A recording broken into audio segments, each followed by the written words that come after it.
tragedy. No matter how regrets time goes on, 求める幻想を挟んでなら筋らになんだ悲劇に対し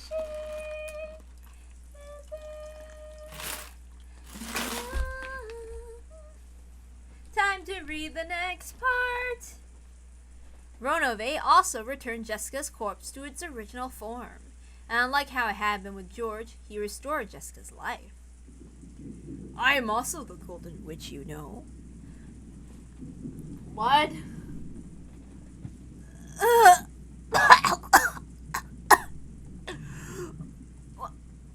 What in the world is this? A dream? No, that is wrong. You certainly did pass away, Jessica. You should be well aware of the memory of your final moments.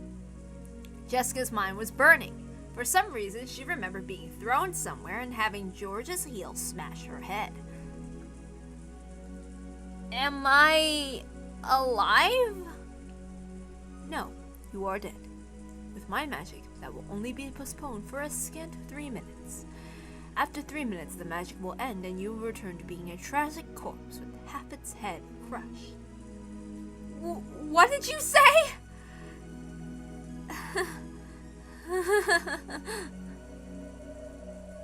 Death is brutal in most cases. You aren't even given the time to ready your heart. But to praise you for fighting so bravely, I decided to give you this time. Perhaps you should shore out your feelings. Oh wait, shit, I'm sorry. God damn it. Death is brutal. In most cases, you aren't even given the time to ready your heart. But to praise you for fighting so bravely, I've decided to give you this time. Perhaps you should sort out your regrets from this world in those 3 minutes. I can also decide to take you along with me during those 3 minutes. But the power that had burned through Jessica's body until a second ago had been completely lost. Jessica was aware of that herself. I'm sorry. She was already dead. And that is all for me. If you would excuse me. It was fun, Jessica. Renove turned his form into a cloud of gold butterflies and disappeared. All that remained was the sound of the wind and rain, and the figure of Jessica as she crouched down, leaning against the wall. Jessica could tell. She probably would really revert to the corpse she had been after 3 minutes. Was there anything else she could do in those 3 minutes? She stood up and with a shaky gait, took the phone that was on the desk.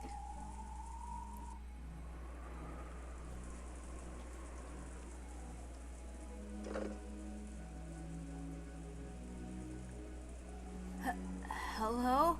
Is that Jessica? Jessica! What is it? Are you okay? They got me. Are you okay? Did you get injured? I'll come save you right now. No. It's already too late. I'm already dead, or so I hear. By the time you get here, Battler, I'd be a corpse with half its head split open. Crap!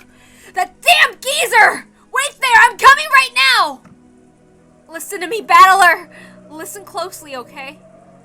Now I totally see why Goda and Kumasawa were evasive about the time the 6 in the dining hall got killed. Those guys aren't human. What? What are you talking about? I saw it, so what am I supposed to do? Those guys warp and set up barriers. And they do whatever they want, okay? It's like some kind of manga and anime hell, and we seriously can't keep up. From the very beginning, fighting was useless. They really aren't opponents that you'll be able to fight with that hat stand spear you're so proud of. A line of blood dripped down from Jessica's forehead. George is done for too. That was an instant death. The next test is yours, Battler. I wonder if your test will go the same way as ours. Be careful, And don't misunderstand. You mean about the test? No, don't misunderstand. And assume that your enemy is a human. The enemy isn't human. They are demons. They can freely wield the terrifying magic. No matter what, don't get the wrong idea about that. Be careful. A line of blood dripped down from Jessica's mouth as well. The left half of her head started hurting. Jessica realized she was about to return to the corpse she had been. When 13 people die, the Golden Witch will revive. 6 were killed, including Mom. That's the first Twilight. Then George and I were killed for the second Twilight. So once 5 more people are killed, the ceremony will be complete, and the witch will revive. I hope Dad and the rest are safe. If they aren't, the one to test you might be the resurrected Beatrice herself. Balor already didn't understand what Jessica was saying, but from her tone he realized that she knew that she was about to die. So even though he didn't understand the situation, he urged her to give it her all. I said I'm already dead. See ya. It looks like it's time. Good luck on your test. I hope you can become the head.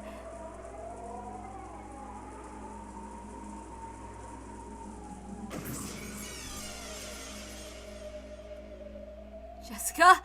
Jessica! Hey, answer me! Jessica! Balor's sorrowful voice could be heard from the dangling receiver.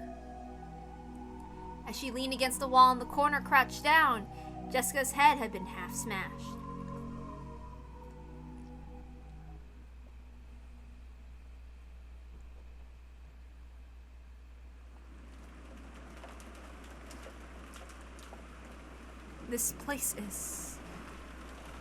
This is a well. Where is this? Kiri stuck her face out of the well, and Kraus showed himself too. When he realized they could see the back of the mansion from beyond a grove of trees, Kraus knew more or less where they were. To think that here, in a certain well, there had been a hidden underground passage, which led to a hidden mansion. This is really tough on this old body. I usually came from a different spot with real stairs. If you just unlock it. I will ask you to tell me about the layout of this place in detail later, Dr. Nanjo. Shannon, are you okay? Grab hold. I'm fine. Canon, quickly. Canon climbed up the ladder out of the shaft that was disguised as a well. It was probably quite deep. When he looked down for the first time, he realized how far he'd come up. Firing!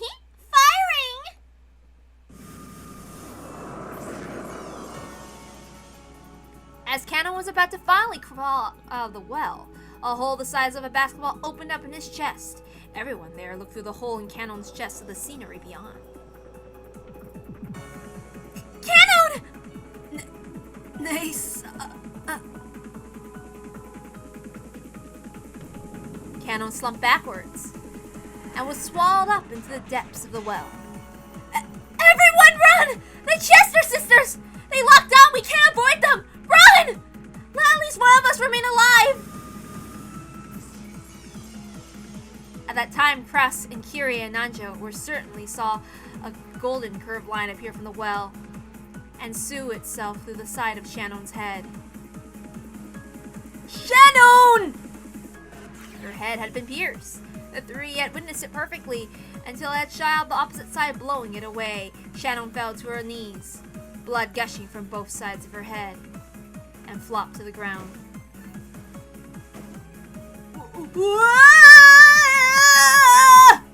They're after us! Run! We'll be killed! Run!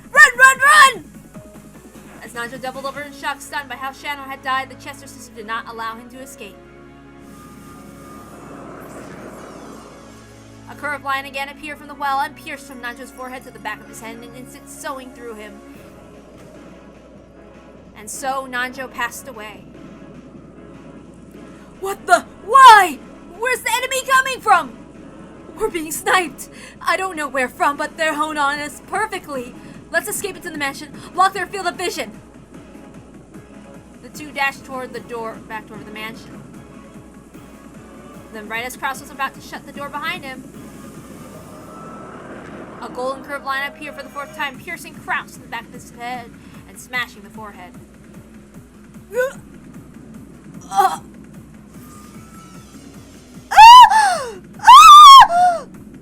Kraus's body leaned over, fell down, and drew a neat radial pattern with the insides of his head.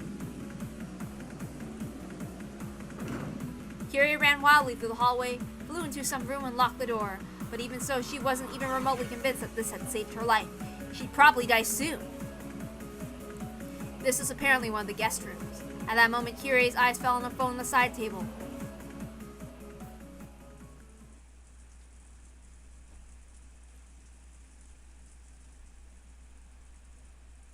After hanging up the call from Jessica, Balor had been about to dash out. In that instant, the phone rang again. Hello? Huh? Kyrie! Yes, Battler. I got lucky. I managed to escape the dungeon somehow. I really did have luck on my side. Where are you? Is everyone okay? Over here it looks like Jessica and George are... Listen, I probably won't be alive for long. At that time, right after, she thought the keyhole of the locked door might have glowed gold.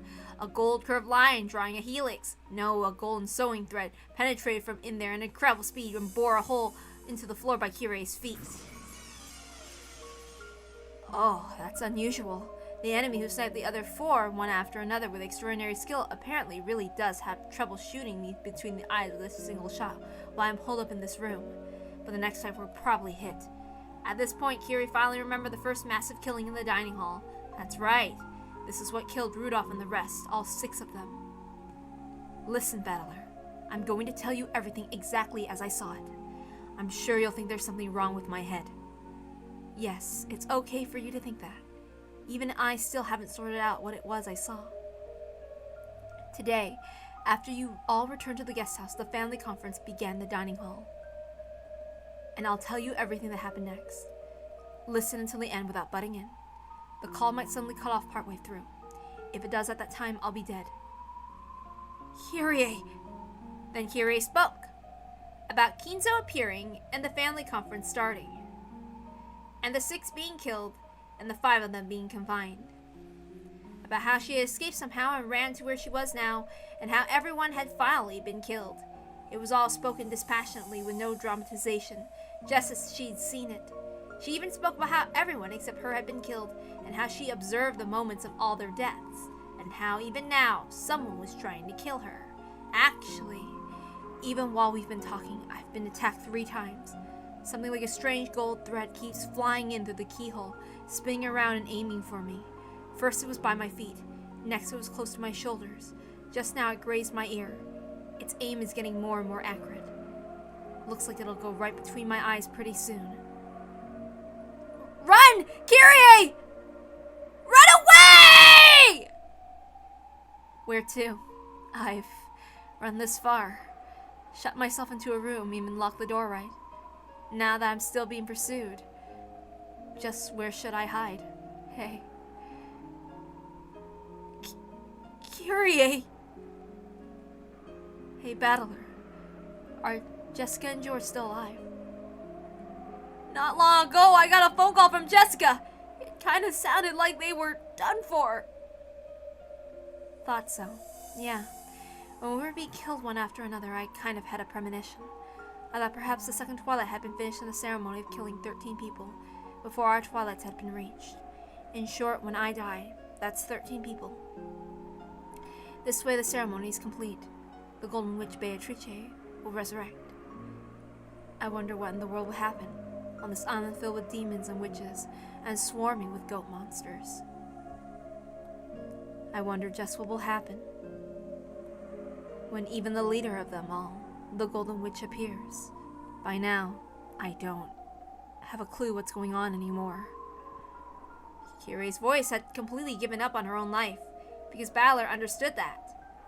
He couldn't stop the tears. There's just one thing I can advise you on. What? If a demon or a witch does appear in front of you. Yeah? There's no need whatsoever to doubt whether it's real or not. Understand that it is what it seems to be. You might think there must be some trick or that there's some true nature hidden behind it. if you have time to think of something like that. It'd be much more constructive to plan out how not to damage the mood of whatever you're facing, even mistakenly. You must not say, in that case, try showing me magic, because to prove that they'll probably use an even crueler way than before. To show you.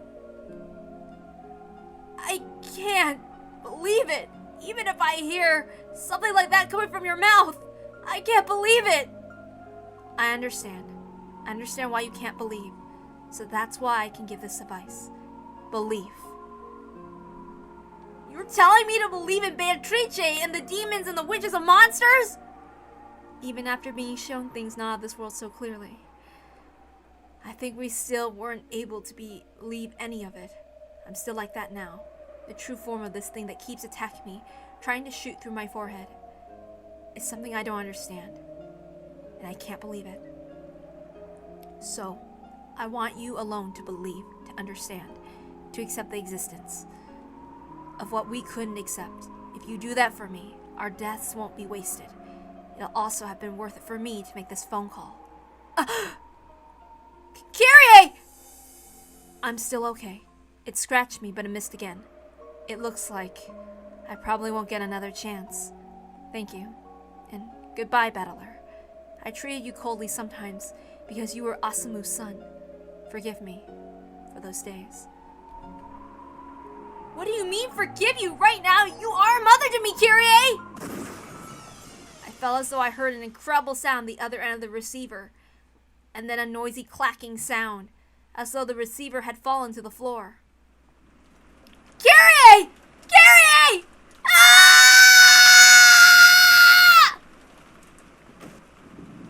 Kyrie did not answer through the phone. Again.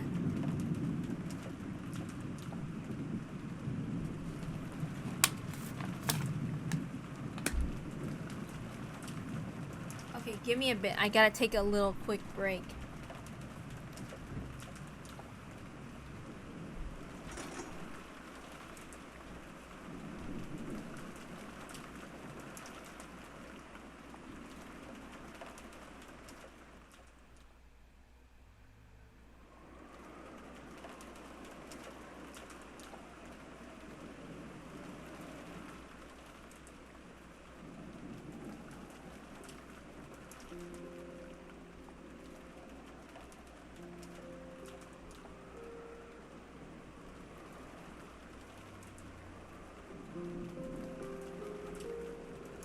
Okay, I'm back.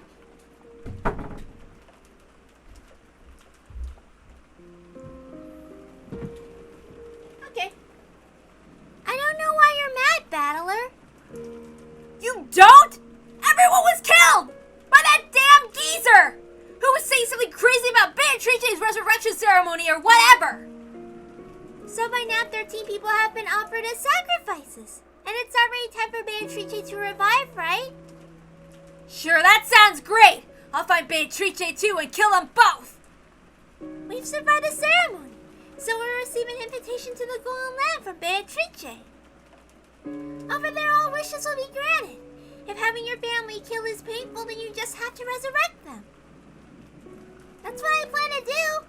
I'll revive the really nice real mama, the one who isn't possessed by the Black Witch. So Mama will always be with me. There won't be any more overtime or working on days off. She'll always be with me and only think of me. And she'll always fight against fearsome enemies for my sake. There's something wrong with you. Why are you saying something so incomprehensible in a situation like this? Didn't Kyrie just tell you, Battler? Didn't she tell you to believe in the witch? A man has been killed in a closed-room murder in Lego City. Offer a theory that denies the use of magic. I don't know. Hello. Fuck! This is no time to get in an argument with you over something like this. Now there's no more hostages or anything or anyone left alive. This weird, shitty ceremony game is already over. Let me do what I want now. Someone might still be alive. Or someone might be hiding. I'll search everywhere, find them, and beat the shit out of them. In a rage, Ballard grabbed his hat stand spear and flew out of the room. Mario watched him grow, looking bored. know Beatrice will grant our wishes soon anyway. Stupid battler. At the time, the phone rang out again. Come up with an explanation that's possible for humans. Deny the existence of witches and escape Rokanjima, the new Umineko collection from Lego City. Aw, man, that would be awesome. At the time, the phone rang out again. Maria stood up and grabbed the receiver. Ah! Hello! Huh? Ah!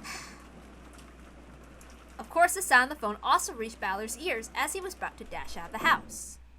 With a violent forcefulness, he turned around and dashed into the cousin's room. Maria! Who was the phone call from? With a terrifying look on his face, Balor yelled at Maria, who was on the phone. You couldn't blame him. Right now, the only humans left on the island were himself, Maria, Goda, and Kumasawa. But there was no way those two could call after being locked up in the gardening storehouse, which meant there was only one person left. It had to be Kinzo. After continuing her pleasant chat with the person on the other end of the phone for a while, Maria slowly turned to face Balor. Then, with an unsettling expression on her face, she laughed. It felt almost as though the person on the other end of the line was chatting about Balor. Maria, who's on the phone? Grandfather? Balor couldn't imagine that this was the case. After all, it was inconceivable that Maria would talk intimately with Kinzo, and that she would be chatting about Balor with that eerie smile on her face. So what kind of person could be on the phone? Who could make Maria chat with a smile like that? At that time, in the back of his mind, the words Kirei had spoken to drifted up to him. If a witch does appear, there's no need to doubt it. Just believe that it exists. Yeah! Balor just came back! He sure is jumpy. Maria! Who's on the phone? Who? Hand it over? Sure! Here, Battler! After getting the consent of the person on the other end, she held the receiver out to Balor. Here! Maria held out the receiver out for him to take, as though it was perfectly normal. Balor hesitated for just a bit before taking the receiver. After all, by accepting the existence of the person at the other end, he'd have no choice but to acknowledge them. As Kirei said, there is no longer any need to doubt that they exist. Balor took the receiver. As he did, Maria briskly left the room. Balor, who was a bit scared to find out for sure who was at the other end of the receiver, questioned Maria before taking the call. Hey, where are you going? To where my test is. I wonder who the next Ushinomiya family head will be. Balor or me? Don't go! You'll be killed! I won't be killed. The ceremony's already over. And even if I'm killed, I'll be revived. Whether one of us becomes the head or not, we've already been invited to the Golden Land. See you. Wait! Maria! Balor stretched his hand out to Maria's back as she left. But the cord of the receiver he was gripping stopped him, just like a chain. He readied himself. Balor put the receiver to his ear.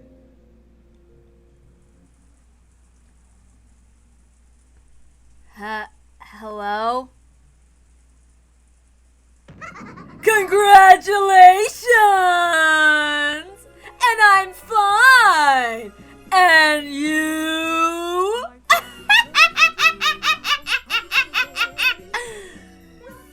Screwed up mocking English filled his ears. It was the voice of a woman he didn't know. Who was it? The inside of his head was starting to freeze up.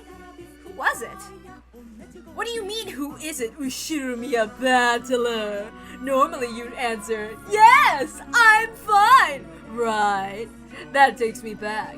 You do that one in middle school, right? That thing you do in pairs.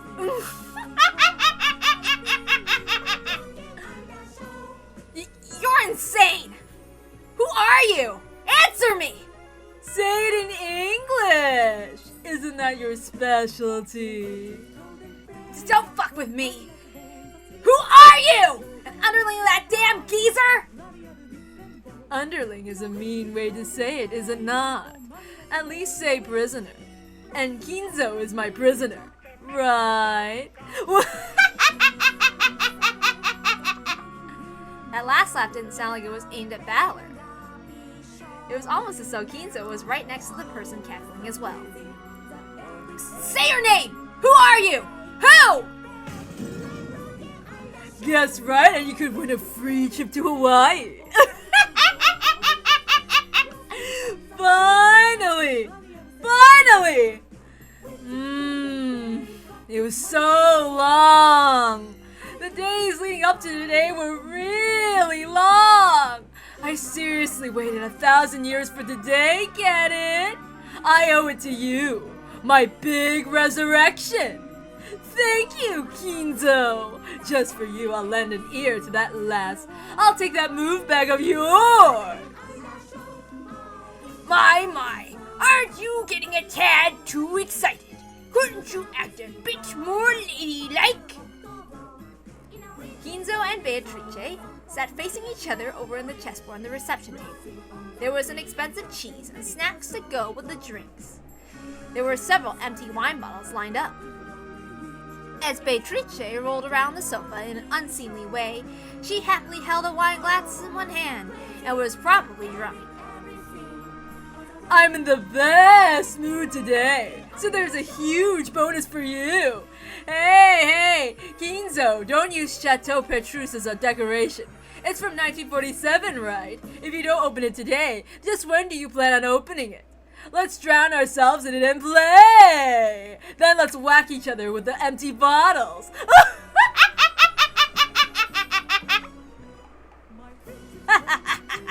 How amusing! You're too excited, and you're letting loose too much. And what about you, Kinzo? Aren't you happy to be reunited with me? It's the living world, the earthly world. Long live my flesh.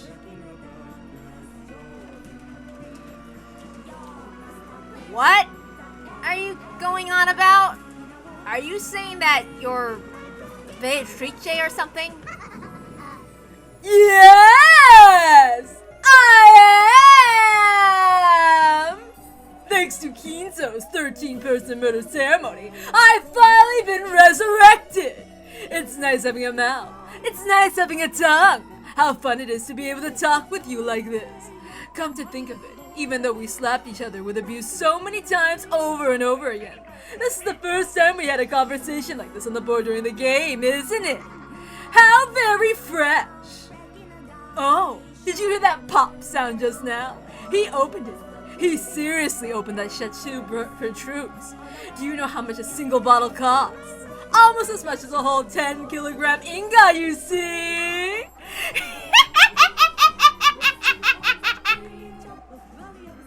Cut the crap! Beatrice, the Golden Witch, you say? Give it a rest! Where are you? Is that damn geezer with you too? I'll beat the shit out of the both of you! Where are you right now? Answer me! Oh, so you want to meet me? It's tough being such a popular woman. But please, don't try to chat me up when Kinzo's around, okay?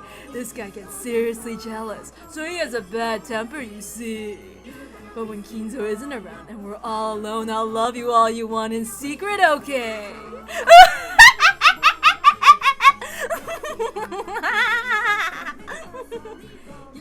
You're insane! Kinzo, I've changed my mind. I won't do Maria's test. You go. How fickle! So are you saying you'll do Battler's test? Nothing wrong with that, right? That guy's so much like a younger you that it makes my heart race. Don't worry, I won't cheat on you. This'll be the only time I'm alone with him. I'm always alone with you in bed, right? But no more tying me to the bed with a collar, okay?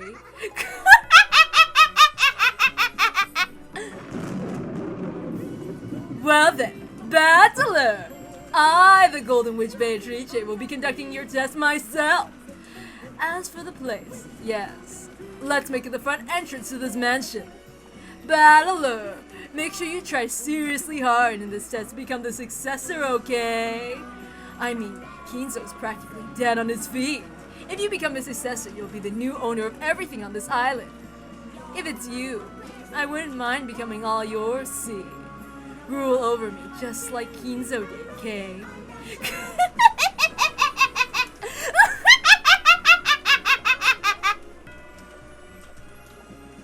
The front entrance of the mansion? Perfect! You drunk bastard! I'll sober you up! I'll fix that hangover with a burning punch! Prepare yourself! Valor impulsively slammed the receiver down. There was no need to talk through it anymore. I'll meet her face to face and settle this. Hey, this conversation is really familiar. It reminds me of episode 8 of Matsuri Baashi. But a little different. I took the spear I made from the hat stand and went outside without even an umbrella.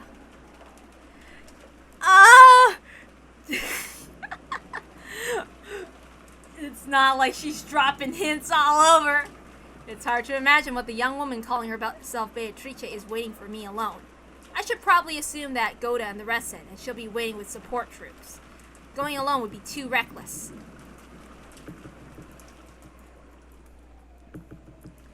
Goda! Kumasawa! It's me, Battler! I headed for the gardening storehouse first. I need all the help I can get. Goda is big, so I can probably count on for some firepower. Kumasawa's knowledge and familiarity with the terrain as a senior servant might become a huge weapon. Both of them have master keys, and they know more about the mansion than I do. They'll be plenty reliable allies. As I banged on the shutter and called them out for them to open it, I remembered there was nothing they could do from the inside. I would have to get the key back from them before opening the door. I rounded the corner, knocked on the small lattice window there, and opened it. Goda! Kumasawa! It's Battler! Hey, come on, get up! Hey?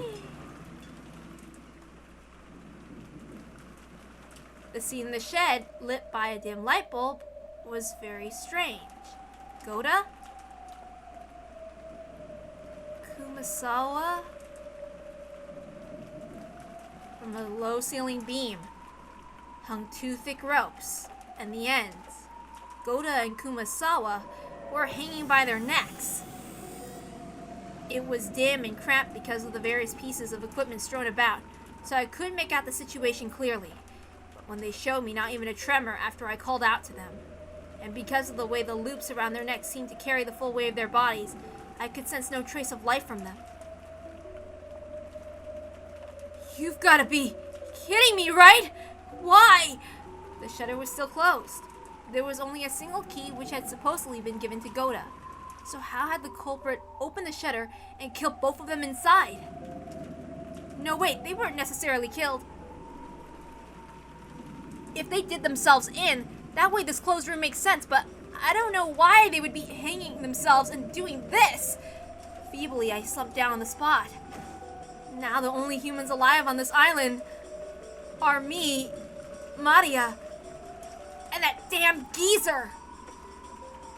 No, there's also that insane woman calling herself Beatrice. There's Maria, who acted like the witch's ally from the beginning, and that geezer, the ringleader who revived the witch, and the witch herself. What the hell? By now I might as well be the only one on the island.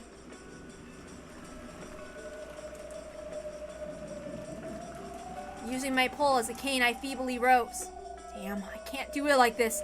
I've got to avenge everyone. Damn it! It's useless this way. It's useless. It's all useless. Damn it! Might as well cry while I can, so that my frail emotions will be squeezed out with my tears. Then I straightened up and gazed into the darkness in the direction of the mansion. At the entrance to the mansion, the witch is waiting. I'll go and settle this. And I'll find the source of this weird, insane night and crush her with my own hands.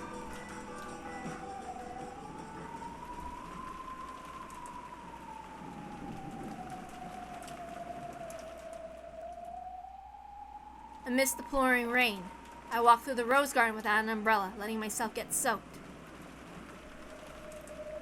I could see the arbor on the other side. According to Jessica, it seemed that George had also been killed. Well, by this point, there's no need to worry about the lives of any hostages. I left the path, aiming for the arbor. Then, I saw George's weather-beaten corpse. Aniki. Damn.